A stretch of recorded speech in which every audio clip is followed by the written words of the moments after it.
L'Agence nationale de promotion pour l'investissement tient à agréer les PME et PMI pour évoluer formellement comme des sociétés susceptibles de booster l'économie nationale. C'est dans ce cadre que la structure Initiative Industrie évoluant depuis longtemps dans l'informel vient de recevoir son agrément et peut désormais œuvrer comme toute entreprise payant ses impôts et taxes au trésor public. La cérémonie de l'octroi de cet agrément s'est déroulée au siège de l'ANAPI.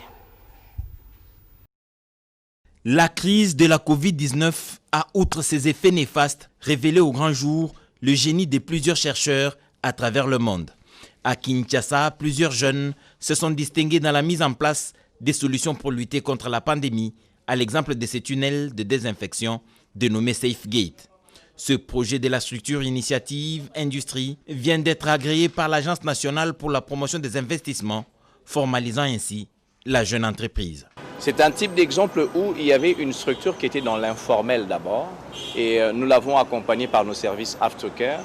Ensuite, on leur a présenté le code des investissements en disant voici les avantages que les grosses structures ont et que les PME congolaises ont. C'est une PME totalement congolaise, ce sont des jeunes. C'est une preuve que les jeunes peuvent se lancer. Et il y a eu cet accompagnement pédagogique qui se fait, et d'ailleurs vous avez entendu, on leur a dit voici les astuces pour bâtir le business plan, voici les astuces pour présenter les documents au code, pour être éligible aux avantages du code des investissements. Et ils l'ont présenté.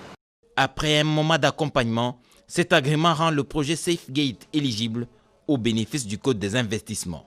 Lorsque nous sommes arrivés et nous avons parlé de notre projet, l'ANAPI nous a accompagnés dans la conception de notre business plan, un business plan poussé que nous utilisons toujours jusqu'à aujourd'hui.